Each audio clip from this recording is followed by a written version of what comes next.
Real quick, I'm going to stick on some card onto the back of this screen to give myself a little bit of snap.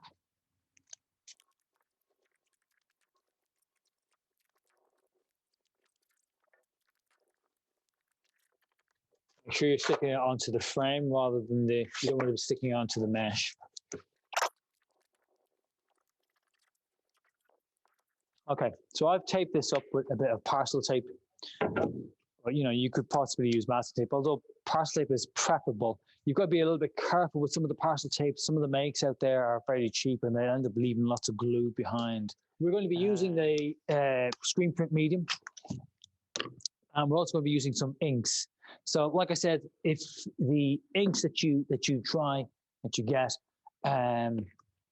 if you're getting the medium, you can just use any type of acrylic that you have to mix it. And anybody who's done a screen printing demonstration here or induction in printmaking will know it's 50-50. So you need to have 50% acrylic to 50% medium, at least 50% medium. The medium slows down the drying time, gives it the right consistency and stuff. Okay, so how does this work? Well,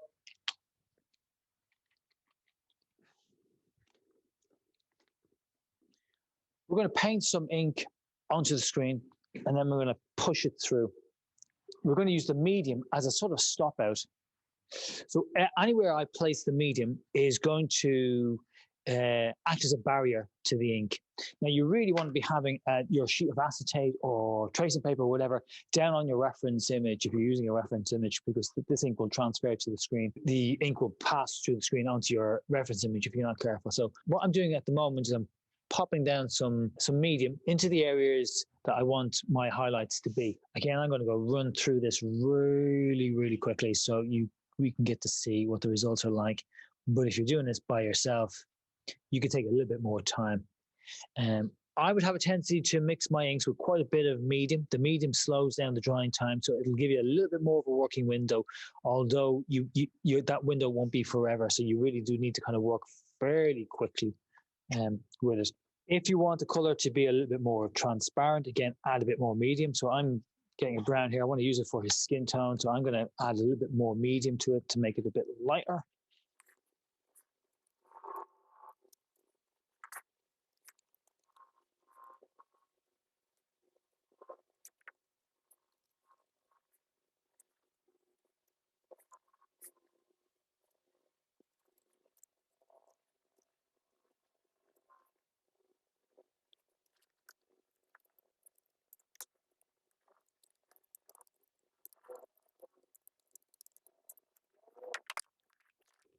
Some of it, I'm going to use a bit of card just to get the ink down in larger areas.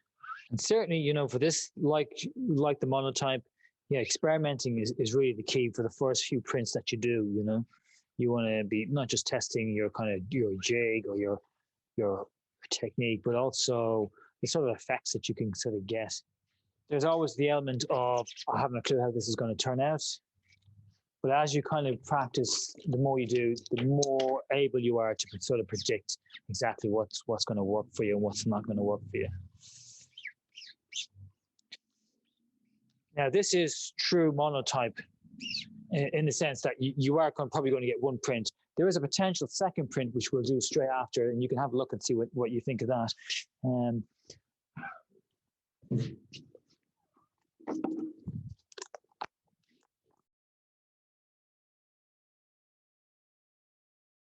So the basic principle of this technique is that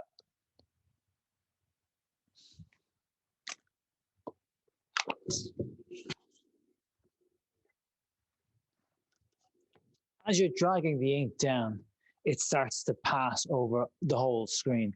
And the more areas you've got stopped out, the less likely that ink is going to hit or run into those areas. So we use a lot of the medium, the clear medium here, these bits here, to prevent the ink from passing into those areas that we want, where we want the highlights, where we want the white of the paper. Okay, pop that down there for a second, just so that you can sort of see how much of it starts to sort of transfer. So that's the reason why we need to have a sheet down. I'm going to then start to move stuff out of my way here. before I start to print. I'm going to move my registration sheet back, take my reference image out of the way, and then I'm going to pop some paper down. Get him into place, tape them down. So you're going to really need the paper taped down for this one. Now the screen we're using, just a reminder, is the screen that we've bought from a supplier. So the tension is bound to be a little bit better on this. Again, just to get another shot of the screen before we print it. This is where I have medium. So anywhere you see yellow within the frame is where I've had medium. So clear, transparent medium. So let's take the print and see what we have. So start from the top. You're really basing it on the angle of the blade. So it's just the edge of the blade in contact with the screen. And then we pull back. Now, a couple of things we can do before we look at the print. We can kind of go back in and repaint all this, or we can flood it again and get sort of a different type of print. Let's have a look at the print first. It's coming out a bit patchy. Again, do bear in mind that I'm rushing through this because I don't want to.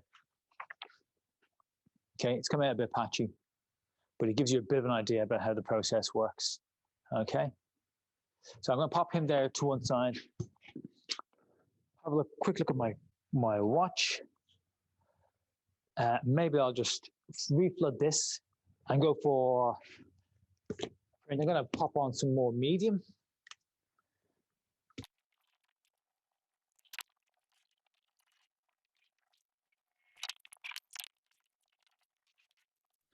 That one's turned out slightly better. Okay, each one's going to be sort of slightly more unique than the last one. Okay, like I said, if you're spending a little bit more time with this, if you're using quite a bit of medium to kind of slow down the drying time of the ink, you can get some quite nice effects with that. Okay, last print. I'm going to stick this one in and print over the top of it, and just to see what that looks like, because it should be fairly registered. I think I spent some time getting it in place and stuff, but we'll see what it looks like. Okay.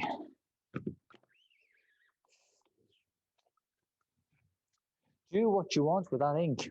You know, you can probably use it, pop it into a jar, and you try and stir it around a little bit and get a marble effect. This screen will want to be cleaned straight away, you know, fairly quickly. You don't want that ink to dry in there because it'll block it out. And if you've just spent 35 quid and you've waited over a week for the screen to arrive, the last thing you want to do is have it ruined on your very first second. There we go. That's over the graphite transfer. So you can, you know, actually build up quite a kind of a complex, interesting sort of layered image with these two techniques in combination. Now I'm using, it's like I think this is like 120 gram paper. You can see it's already starting to cockle. So ideally, especially if you're building up layers, you'll want a paper that's fairly thick, you know, in the region of 250 up to 300 gram. Okay.